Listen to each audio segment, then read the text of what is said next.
In this screencast, we are going to discuss the cultural hearth of Egypt, ancient Egypt. And as we read, please make sure that you are answering the questions in blue. Civilization in Egypt. The Egyptian civilization was located in northeastern Africa, along the Nile River. It is arguably the longest-lived civilization in the world, lasting from 3100 BCE until its conquest by Persia around 525 BCE. After conquest, Egypt had to bow to more powerful civilizations, but still participated in the interactions between other civilizations for hundreds of years more. And we can see here where Egypt is located, south of the Mediterranean Sea, in the northeastern part of Africa. Natural environment. Egypt was a river valley civilization. The civilization was isolated for much of its existence, as it was surrounded by desert, the rough waters of the Nile, and therefore there was little threat from other groups to invade or disturb their development. There was rich soil for farming due to the seasonal flooding that brought fresh nutrient-rich silt. Flooding was regular and predictable, so the farmers could benefit from the patterns, and precautions could be taken before the floods to prevent personal damage. Again, be sure that you're answering the questions in blue. Economic development. Most Egyptians were farmers, but as time passed, cities grew and craftsmen specialized in pottery, textiles, brick making, stone cutting, and metalwork. Later in their existence, through cultural diffusion, the Egyptians were able to acquire technology from other civilizations. One such technology was bronze, which is made of copper and tin melted together, which is a stronger and harder metal used for plows for farming and military purposes such as shields and weapons. Another technology which spread was iron making, which created a range of new military and farming technologies. Transportation improved too. Another important invention, the wheel, allowed large bulks of goods to be moved on wheeled carts over long distances. Also, maritime or sailing travel in the Red Sea and the Nile River improved travel. Because of this, specialized occupations or specialized labor were created to aid or help these developments. Increasing job specialization and transportation improvements encouraged long-distance trade.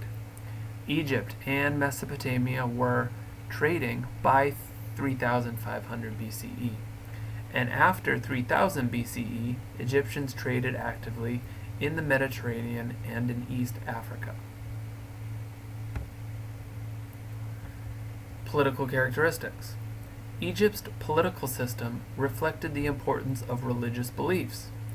At the heart of the government was the pharaoh, who was not just a king, but considered a god. For about 600 years, between 3100 BCE to 2500 BCE, Egypt was ruled by an unbroken line of god kings.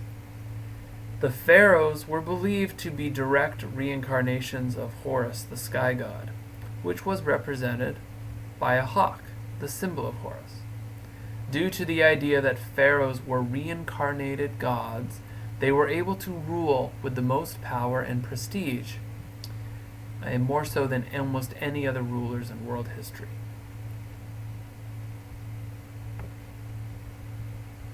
Here you can see a picture of Horus. Here on the left you can see the eagle representing him.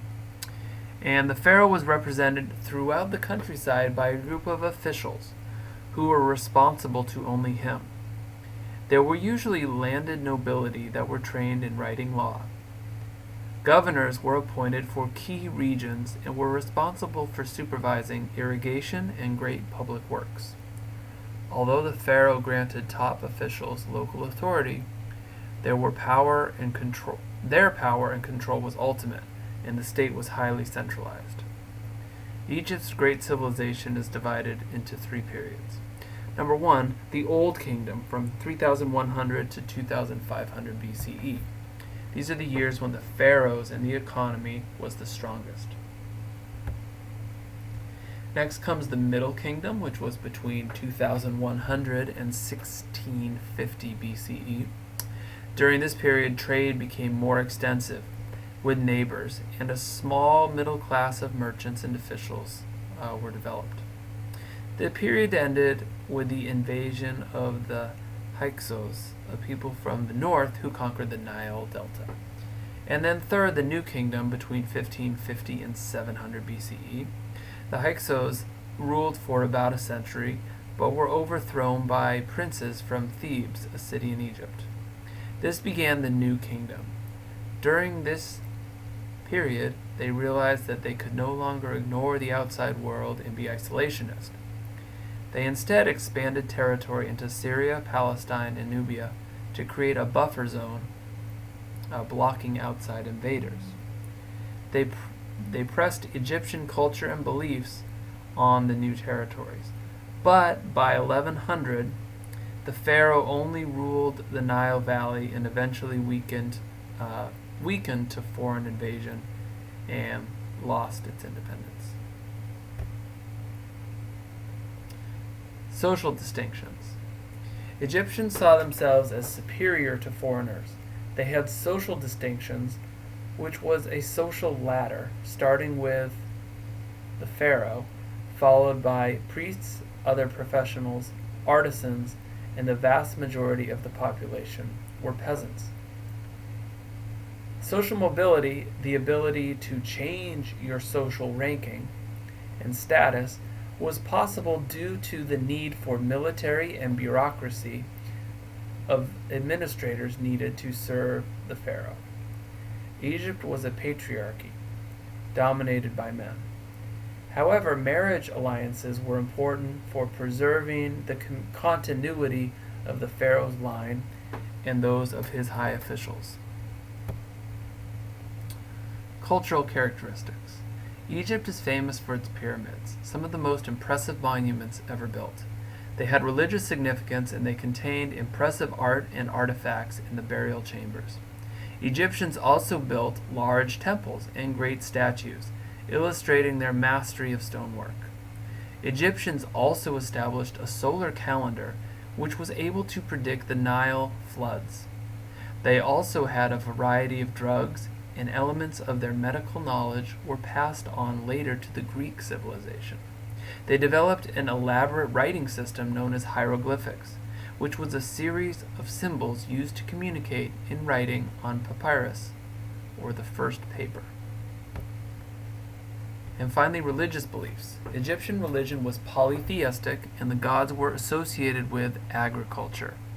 Gods included Amun-Re, the god of the sun, Isis, goddess of the Nile and fertility, Osiris, ruler of the afterlife, and Horus, who was the son of Osiris and Isis. The Egyptians were very concerned with death and the preparation for life in another world where supreme happiness could be achieved. They mummified bodies and had elaborate funeral rituals. The Book of the Dead recorded such rituals and has more than 150 chapters, which is how we know of their past practices. So please continue to work with your group to answer those questions in blue and to continue to prepare your group presentation on Egypt.